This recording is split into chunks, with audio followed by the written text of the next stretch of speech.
السلام عليكم.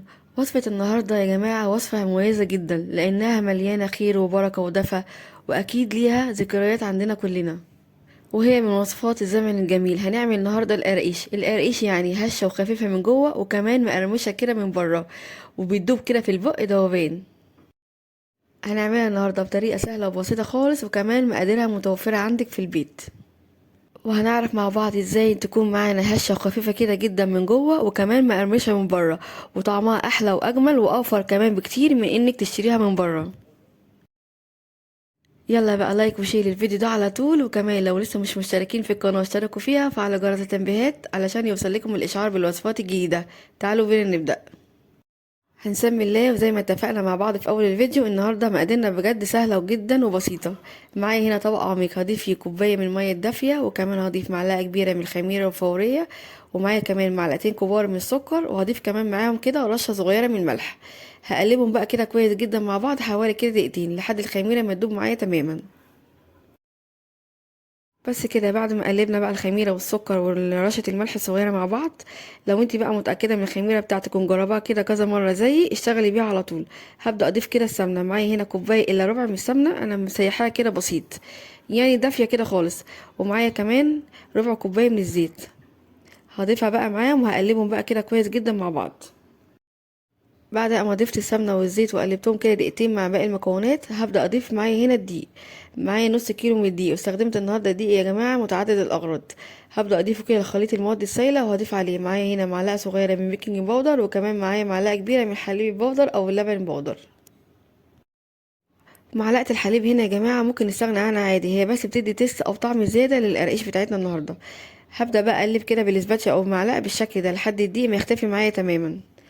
بعد كده هشيل بقى المعلقه وهبدا اقلب كده المكونات دي كده بايدي. احنا مجرد بس يا جماعه بنلم العجينه مش بنعجن، علشان تطلع معانا كده هشه وطريه زي ما شفتوها معايا في اول الفيديو. هقلبها كده لحد كل المكونات كده تندمج مع بعض.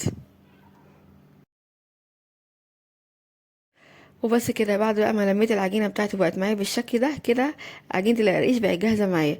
وطبعا يا جماعه لازم نخلي بالنا جدا من السوائل، يعني في دقيق بيحتاج سوائل اكتر ودقيق لا. قبل بقى ما ابدا اقطعها او اشكلها هسيبها كده ترتاح كده على الرخامه حوالي كده 10 دقايق. وده كده هيكون شكل العجينة بتاعتنا بعد ما سبتها ارتاحت معايا كده حوالي 10 دقايق. بعد كده هناخد كده قطعة من العجين علشان نبدأ نشكلها.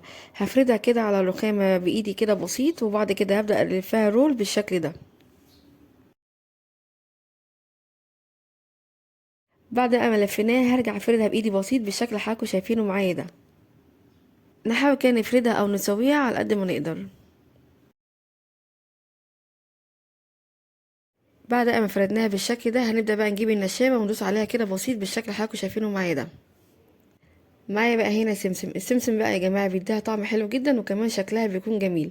هبدا اضيفه ليها زي ما حضراتكم كده شايفينه معايا، وهدوس كده عليه بسيط بايدي او بالنشابه زي ما حضراتكم هتشوفوه معايا بعد شويه.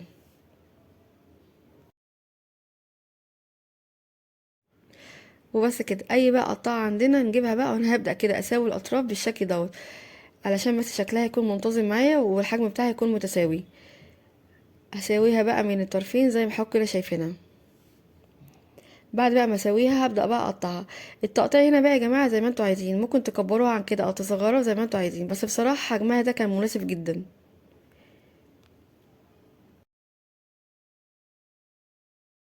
ده كده هيكون شكل القرقيش بتاعتنا بعد ما قطعتها. بصوا بقى معايا ما شاء الله، هيكون بقى جنبنا صاج او صينيه مش دهناها اي حاجه خالص، وهبدا ارص فيها القراقيش. تعالوا بقى نشكل قطعه او نقطع واحده كده تاني مع بعض. هناخد كده قطعه من العجين ونبدا نفردها كده بسيط بايدي على الرخامه، وبعد كده الفها رول بالشكل ده. وبعد ما نلفها الرول هنبدا نبططها او نفردها بايدينا بسيط برضو. ونجيب بعد كده بقى الفرادة او النشابة وندوس عليها كده دوسة خفيفة علشان بس ملمسها معايا يكون ناعم. بعد بقى ما فردناها كويس جدا هنبدأ بقى نجيب السمسم ونضيفه ليها بالشكل اللي حضراتكم شايفينه معايا ده. نثبت بقى السمسم كده ان احنا ندوس عليه كده بالنشابة بسيط.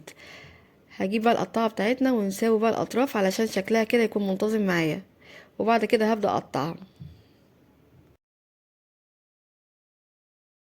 الطريقة سهلة وبسيطة خالص يا جماعة، يعني بجد مش هتاخد معاكي وقت خالص وانتي بتجهزيها. بصوا بقى شكلها حلو قد ايه. ده كده بقى هيكون شكل الصينيه بتاعتنا بعد ما قطعنا القرقيش او شكلناها. بجد ما شاء الله حاجه في منتهى الروعه. هسيبها بقى كده ترتاح معايا او تختمر حوالي كده ربع ساعه، يعني حجمها بس هيزيد معايا شويه او يرتفع قبل ما نبدا نسويها. هنتكلم بقى عن تسوية القريش بتاعتنا النهاردة. هندخلها فرن ساخن مسبقا على درجة حرارة 200، وهنحط الصاج بتاعنا أو صينية في الرف الأوسط، وهنشغل النار من تحت بس. وقت تسويتها في الفرن هيكون من 25 ل 30 دقيقة. أول ما نلاقي الجوانب بتاعتنا بدأت تاخد لون كده وتحمر، هنطفي النار من تحت ونشغل كده الشواية حوالي 5 دقايق، وهتطلع معانا بالجمال ده كله. بس أهم حاجة يا جماعة، أول ما نشغل الشواية ناخد بالنا كويس جدا، علشان طبعا مش تاخد معانا لون بزيادة، وطبعا كل واحد على حسب الفرن عنده. ما شاء الله بجد التسوية بتاعتها يا جماعة بجد ممتازة، واخدة لون ذهبي وجميل من تحت ومن فوق، بجد جميلة جدا، وطالعة هشة وخفيفة جدا معانا. تعالوا بينا نفتح كده واحدة مع بعض علشان نشوف هي قد ايه هشة ومفرغة وخفيفة جدا من جوه، وغير كده كمان طعمها بجد كان روعة. وبكده نكون عملنا مع بعض أجمل وأحلى طريقة لعمل القرقيش بطريقة سهلة خالص، وكمان مقادير أبسط. وقرقيش يعني أجمل كوباية شاي بلبن معاها، وأحلى فطار الصبح بألف هنا. يلا بقى بسرعة جربوها بنفس الطريقة ونفس الخطوات، وإن شاء الله هتعجبكم. هسيب ليكم مقادير الوصفة كلها مكتوبة في الوصف تحت الفيديو، وبالهنا والشفا مقدما لكل هيجربها. وبكده أكون خلصت الفيديو النهاردة معاكم. أتمنى بجد الفيديو النهاردة يكون عجبكم واستفدتوا منه. ما تنسوش بقى اللايك والشير للفيديو ده على طول، وكمان الاشتراك في القناة لو لسه مش مشتركين، وتفعيل زر الجرس علشان يوصل لكم الإشعار بالوصفات الجديدة. أشوفكم على خير إن شاء الله في فيديو جديد. مع السلامة.